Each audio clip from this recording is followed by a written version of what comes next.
All right, you ready? Yeah. All right. Is your... It's not even on. Imagine record the whole thing. The audio is like. It's like. Okay. What clutch do you have in it? Exetti Stage 1 with an Exetti 9-pound flywheel. How's the flywheel do for RPMs coming back down? Down's pretty good. It's not like that, crazy. Your clutch point's like right on the floor. Like it's... Yeah.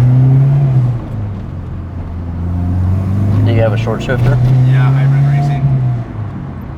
It's pretty tight. You have Öhlins for this car? Yeah. What are you waiting on? I don't want to do an alignment. That's it? Yeah. The alignment's the easiest part. No, not on these cars. Steering rack's on the firewall.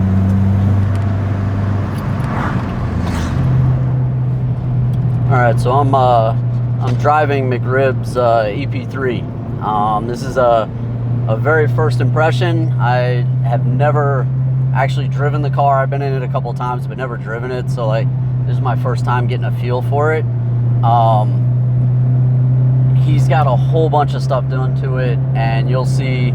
I'll have him go through everything because, as far as I know, most all the suspension is spherical. He's replaced everything. You know how Honda guys are. They once they get started, they usually go through everything. So the car itself actually feels pretty planted. For me, the steering wheel is just a hair small, but good aftermarket steering wheel. It gives you a better grip. The diameter is always better. So I actually like that. I know most people on the EP3 always talk about this shifter and the shifter location and all of that, but honestly, it really does fall right where you'd like it to. If you've ever seen the extended shifters or like on the sequentials, most of the time everybody raises them up, and the point of that is like literally as you come off your steering wheel, like the shifter's right there. So in the case of the EP3, they built it that way. When it came out, it was definitely hated on, because that's all anybody would ever talk about. The car itself, design-wise and everything else, I really don't have a problem with it. It reminds me of the Fit. It's a little hatchback, has kind of that egg shape. So that is, it is what it is. Yeah, you ready? Yes, sir. Chill. You killed him. He had a family. That's why they're looking for him. Look, that's why they're so mad. There's one tucked in the headlight. It's like tucked between the bumper and the headlight. He's like, fuck. He's going too fast. Definitely wasn't too fast. It's faster than yours. Damn, that's because mine doesn't run. Still. So you ready? Yeah, I'm ready. You sure you're ready? Yeah. Okay. Let's go. All right, guys, welcome back to another one. Today, we are gonna be driving this beautiful EP3. And if you guys haven't been on my channel and don't know, this is McRib 47. Him and I go out to a bunch of these events and do a bunch of commentary. So I wanted to get with him and one of his cars, just one for now, because he has multiple, and they seem to switch all the time. But anyways, yeah. So one of his cars, this is I think is one of his favorites. Yeah. He's had the EP3 for a minute now. He's definitely gone through it and done a bunch of stuff. So I'm having him talk about it a little bit. For those that don't know you, don't follow your channel, which I'll drop his channel below. Thank you. He has really, really good, what kind of videos? Harbor Freight videos. Harbor Freight videos. He laughs about it, but he gets a ton of traction on him. He does Harbor Freight reviews, anything else. But anyways, he also does some car stuff where he's replacing and doing the mechanical side of things. So yeah. You guys go over to his channel, see what he does there. We're gonna talk about the EP3 real quick. You're a Honda guy, right? Yeah. Like true, like through and through Honda guy. Yeah, now you'll drive something else here and there, but really like just Hondas. Like only anything. Hondas, right? Yeah. So roughly how many Hondas do you think you've had? Like, are we talking about like also the part outs or just also? No, like, yours. Okay. Like, Mine, okay, first car started off with a 98 EK hatch. That was my first car when I got out of high school. D-series, like single cam? Stock. It was stock and auto, and it came on EM1 wheels, but at the time I didn't know they were EM1s. And it was auto. And it was auto. Oh, yeah. So my first one was an auto. Yeah. And I was like, oh, I got an auto. And then I was like, oh, I have an auto. Yeah, and like my parents didn't really want to teach me, or like they were busy or whatever, so friends taught me how to drive manual. Okay. Yeah. So you went from that. Have you always been in hatches? No. After that, I went to the Nissan S13 Silvia. Okay. Yeah. So you went away from Honda. Yeah, rear-wheel drive manual, and it was SR20 swapped. Oh, that's cool. Yeah, so that was. What made you give that one up? What made me like sell it? Yeah. Was during that time was when what is it called? Takeovers were starting. Okay. So PD and like where I live in Orange County, like they were just pulling over anything that was like Nissan, like rear-wheel drive, because they already knew that car. kind of looked and had that look. So I got you. pulled over, and like they took me out of the car, and they're like, "What are you doing?" And it was like at midnight. I was like, "I'm coming home." Wow. Like, okay. Yeah. So like it really was like, you know, I need to get rid of this before it gets worse. So you went back to something that looked like a grocery getter. I mean, no, that's good. No, I get it. Yeah, but it was kind of like I remember when, I don't want to say when they came out because I was already like still young. Yeah. But I always had this car in my mind. I was like, oh, I've seen the EP3, but the thing is, I didn't know about like its power plant, what it was known for, what suspension design. But I just knew I wanted one of these just because I liked how they looked. So out of all of the Hondas, you went with the one, and you wanted the one that like everybody kind of hated on. Yeah. Like everybody hated on it, and I mean, some of the things I guess are a little fair. I don't know. Everybody kind of has that thing about them. So what's on the EP3? I think everybody really hated on the shifter. It was for sure the shifter. Yeah. Yeah, I think it's the shifter and just I guess how slow it was and whatnot. Okay. Now yours isn't slow. No, I wouldn't consider it slow. Yeah. So yours isn't slow. What it doesn't have the stock power plant? No, it doesn't. Okay, so just to give some preface to people that don't even know this model, I feel like everyone goes, you go CRX, EF, EG, EK, skip over this 3-year period of Honda, then it goes FA5, FG2, FB6, and then the newer X gens. Like I said, he's a Honda guy. Yeah. He just literally ran through the chassis codes, you know. Exactly. So this car, just to give you guys some history, came out from 2002 to 2005. The difference between like 02 and 03, it has a different headlight. It was the preface, and then it was 4-lug. Same like body look, nothing different, just different headlight and 4-lug, same power plant, interior's all the same.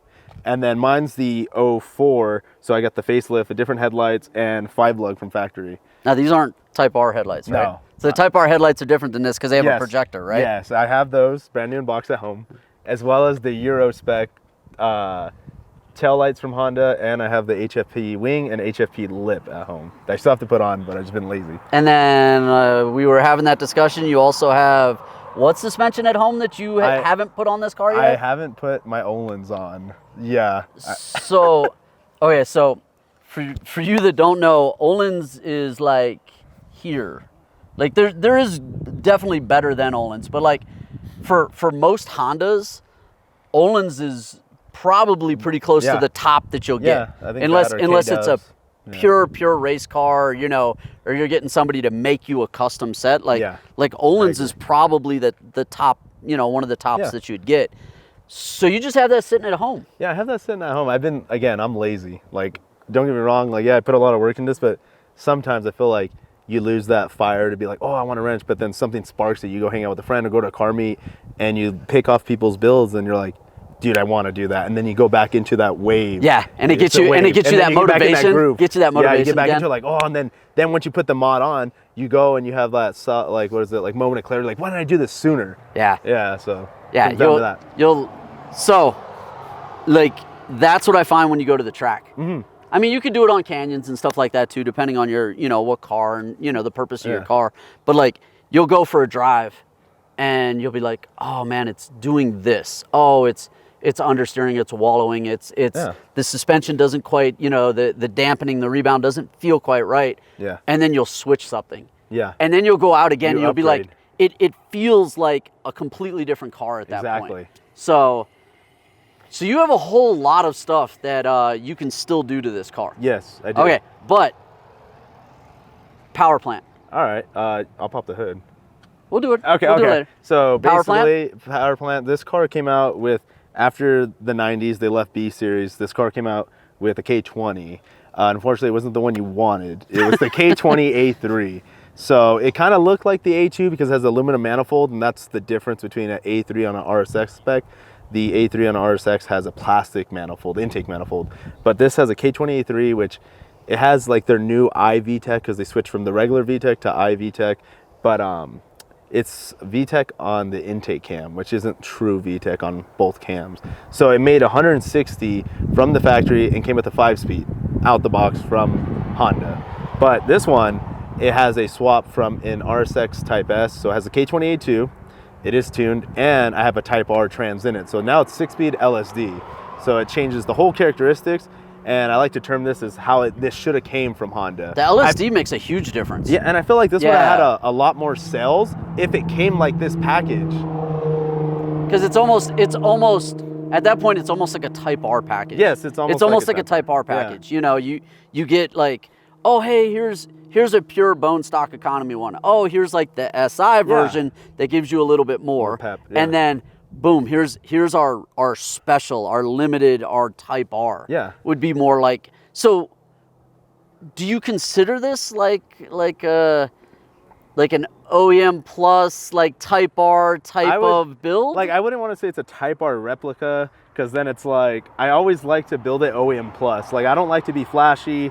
And again, this car didn't come with a lot of options for body kits, like from the people that come from drifters. You got millions of brands. S2K got a lot of different bumpers. The RSX did too, but this was kind of like, again, like the redheaded stepchild. No one loved it, no one wanted it, and there wasn't a lot of support on these. But I would say it's, yeah, like an OEM plus, I guess you could say Type R rep, but it would have to be no sunroof, and that would be almost Type R. Yeah, but it kind of has the extra like Type R goodies. Yes, exactly. I guess that's a good way of putting it. Yeah. And that's a common thing with the Honda guys. I think it is, yeah. We try to build it close. Yeah, so you get either a watered down US version that's not as good as either a Europe or you know, a JDM version, and you're like, oh wait, okay, so if I order this from Japan, I can upgrade this. Yes. Whether or not it's suspension, because sometimes it's literally just a better dampener. Yeah. You know, or it's, you know, it has a 6-speed or a closer ratio gearbox. Or interior's different. Yeah. A lot of things change overseas. So, all right, so you're making more power. Yes. All right, cool. And you have 6-speed and limited. Yeah, limited slip. Yeah. That limited slip on a front-wheel drive is and the final huge. drive's different, so it's a little more peppier. Okay, so everything about that is more fun. Yes.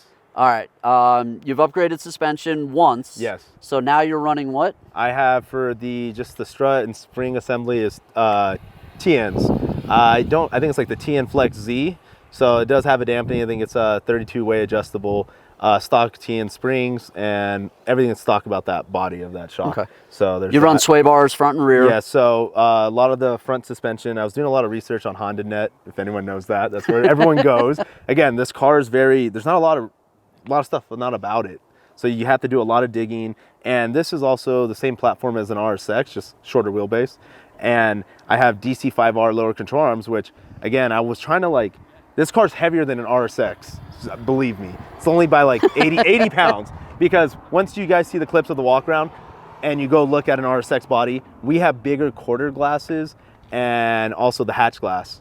But it's extra 80 pounds? I guess. Give or take, give or take. Yeah, so that stuff adds up. It does. But the difference between the DC5R control arms, that people that do know and the people that don't, the stock are steel arms, and the Type R or aluminum, so unsprung weight. So I lost a couple pounds there. Okay. And then I had to So you lose it in the corner. That's unsprung weight in the corner. And I also had to upgrade the people that don't know or maybe want to follow this kind of build. You have to buy King Motorsports ball joint press fitting for the arm, because if you use US ball joints on the arm without the fitting, your ball joints are going to fly out. Oh, so you have to buy that and press it in. So did you find that out the hard way, or was that all through, all through the forums and everything? Like, hey, if you try to do this, and then going back to the suspension, I had to run a DC5R front sway bar because the Type R arms are also 10 mil longer. So they push you out so you get a little more camber. And then I'm also running OEM Honda camber bolts for the strut because it's a McPherson design. So all the weight is on the lower control arm. So then I was able to get more camber out of it. And that's the front suspension. So that's just the front. So like I said, he's It's fair to say you pretty much touched everything on the every chassis, bolt, right? yeah. So, spherical bearings. In the rear, I have Hard Race lower control arms. I have Voodoo 13 upper control arms. And then the last like bushing I have to do on this car, which I was dreading it, is the, what is it called? I forget that long arm that's like on the EF, trailing arm.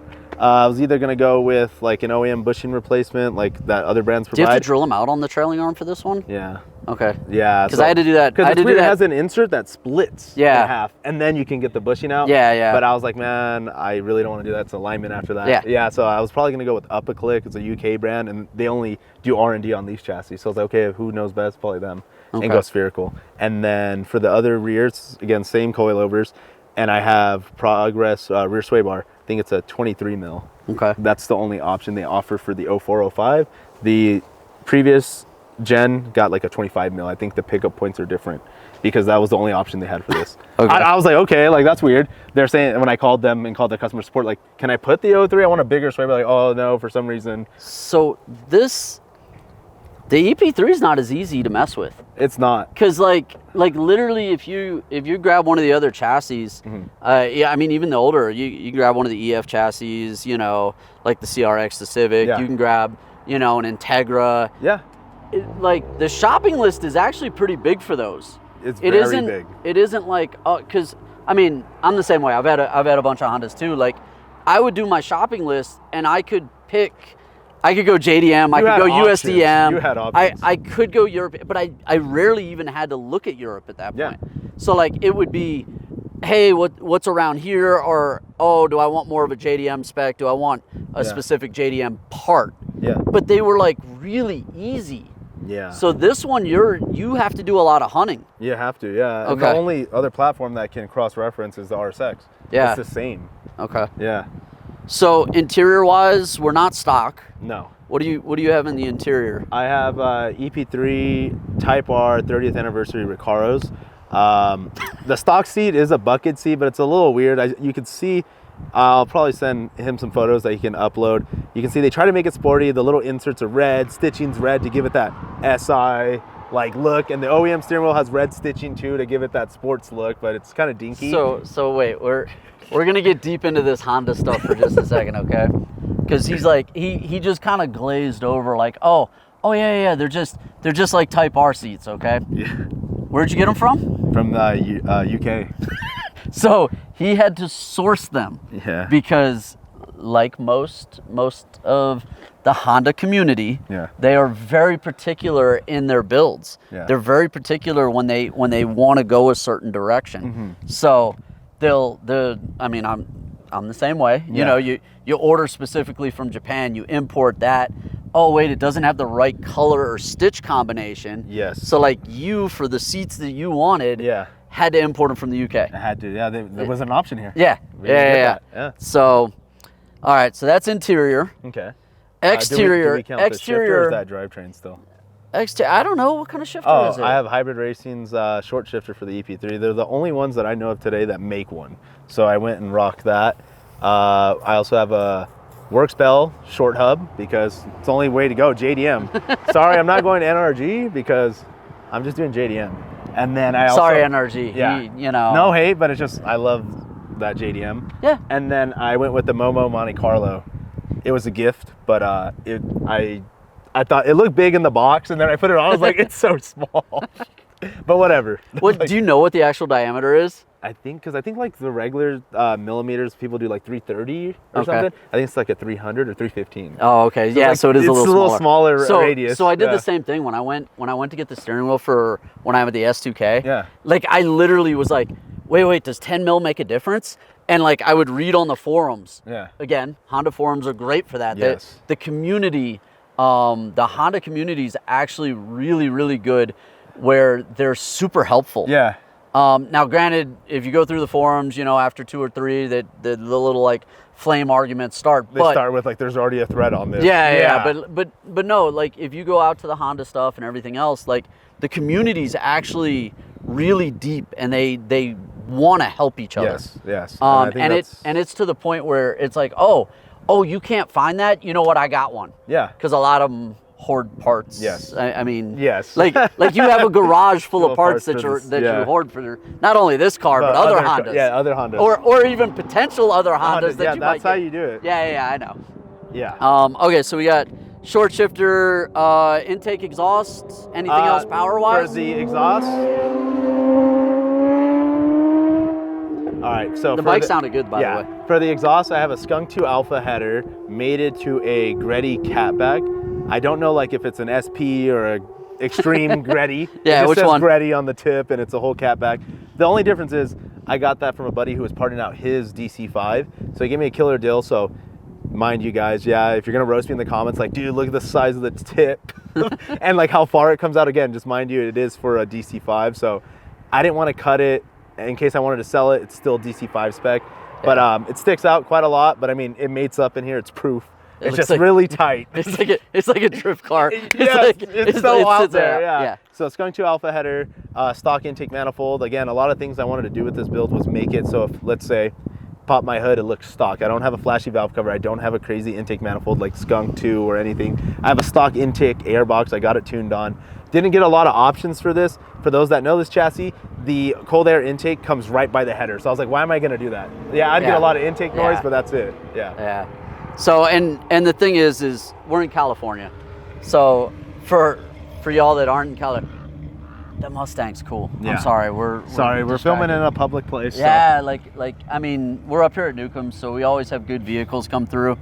That was actually pretty cool. We'll go walk by that. Yeah. He had front like intake scoops that were either for brake ducts or who knows, actual engine. They feed. Yeah. All right. So what were we talking about? We were talking about exhaust and any other parts on the engine that are power specific. So we skipped.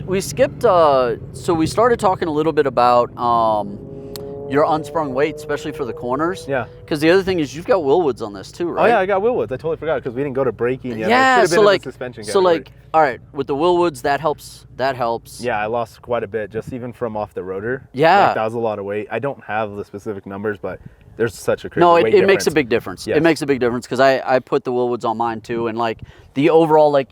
It's one of those things where you don't realize where, like, how much weight you're dropping until, like, you actually weigh the parts or, like, you've got them in each hand and you're like, wow, that's an extra 3 pounds. That's an extra 5 pounds. That's an extra 20 pounds. You know, in the corners, like, you can literally drop, in between wheel, tire, brake, and even the rest of the suspension assembly. Yeah.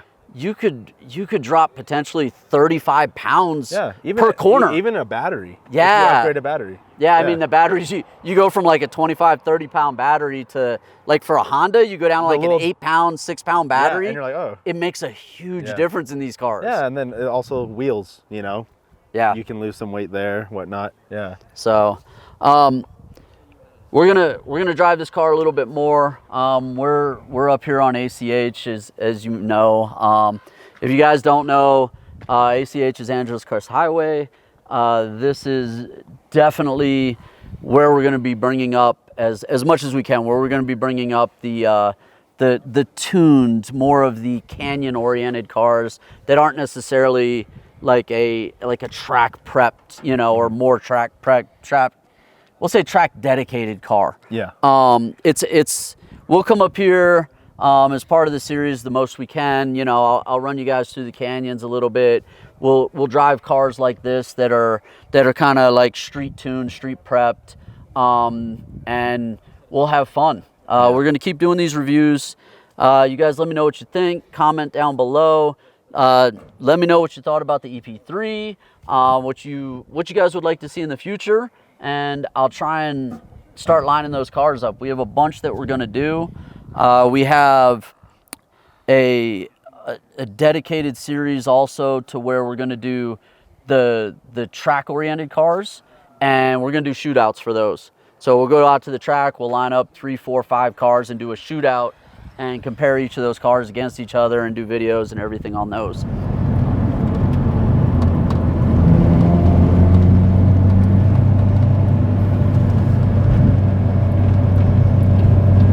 Alright guys, so the EP3 is definitely fun. I do like the way McRib set the car up. I like the suspension. I'm definitely a suspension guy, so I like that it's got tighter suspension. You can tell that bushings have been upgraded, that they're spherical, a little bit in the noise, but you can tell because of how well it handles the road. This car, as good as it feels right now, will literally feel like a new car if he ever decides to get the Öhlins put on it. I mean, he's got them, so it's just a matter of him doing it. But like once he puts the Öhlins on this, it'll handle 100-fold of what it's doing already, just because how good that suspension is. And I'm not knocking the other suspension. It's a level difference, and it's one of those things. When you're in any project, you kind of have that progression of what you do. So you may start out with just springs on stock struts and shocks, or an entry-level set of coilovers, which make, over the OEM application, they make it feel so much better.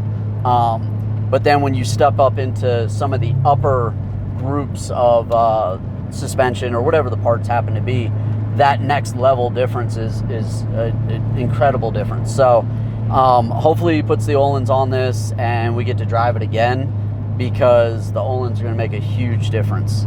But anyways, like I was saying, the suspension definitely feels good. The short shifter feels good. One of my only little things, and again, it's a my preference, just like anybody else's, is the steering wheel's a little too small for me. And that's just as a daily, just for comfort. It's one of those things. And like I said, that's just my preference. For him, hey, if it works great, that's all that matters. Because he's the one driving it every day. But it's kind of like rims. They're one of those personality things.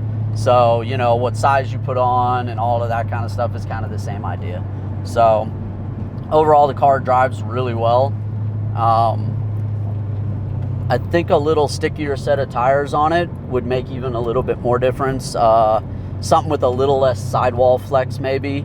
But again, it's a daily driver, so you have to offset those things. So either you have a more comfortable daily driver, or you've got one that the suspension rides harder, the tires ride harder or make more noise. It's kind of the same thing with your brakes. If you run a very more of a race compound, they're going to squeal everywhere you go, and that's what you're going to have to deal with while you're driving. For me, I would kind of cheat the system, and I would set up my Hondas as a street or a daily, and I would have a different set of pads. I'd have a second set of wheels and tires. I'd run suspension, and I would literally soften the dampening and the rebound on it. And then when it was time to do a spirited drive or a canyon drive or take it to the track, I would literally swap out all that stuff. So I'd put race compound brakes on it. I would put, a set of wheels and tires that were lighter and stickier. But that was me, and that was because I was dual purposing those cars. If it's your daily, man, whatever feels the best for that day-to-day sitting in traffic, for that, commute, it has to be comfortable.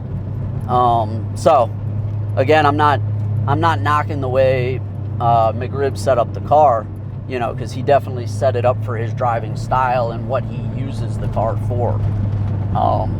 In the end, I typically deal with something that's most drivers wouldn't. I'll deal with the heavy brake squeal. I'll deal with the suspension that's more jarring, just so on those off times that I take it more spirited, it's already prepped for it. But overall, I really did enjoy the EP3. I really like the way he set it up. You guys let me know below. Drop some comments. If you have any questions, I'll do my best to answer them, or I'll get with McRib, or hit him up on his profile. I'll have his IG below. I'll have his YouTube below. Hit him up and ask him. He's really a great guy. He'll let you know anything, especially Honda related, my goodness. He'll let you know anything that you need to do if he's already been through it, or, you know, just his knowledge base, because his Honda knowledge base is ridiculous. And I mean, you could tell he just, you know, he would technical. I'm like, wow, you know, like I didn't know that about about that Honda. I didn't even know they offered that. So it's really cool. If you guys have any questions, you can definitely hit me up in the comments or hit him up, DM him. I'm sure he'd be more than happy to help you guys out. So anyways, you guys let me know what you think. I hope y'all enjoyed. We're gonna keep doing this. I hope you guys like this new series, this new segment of videos I'm gonna do. We're gonna keep these reviews going. Again, I'm gonna do some race car stuff, some track oriented stuff. I'm working on some drift ones too, so all sorts. Basically, I'm trying to cover everything you do with a car. So you guys let me know what you think. If you have any suggestions, please drop them down in the comments. You can DM me and you know, let me know. If you guys have a car you want me to review, if it's your car you want me to review, DM me. Hit me up in the comments. We'll see what we can work out. Especially if you're down in the SoCal area. I'm sure it's something that we can figure out timing wise. Let me know. Yeah, hit me up. We'll see how it goes. All right, guys.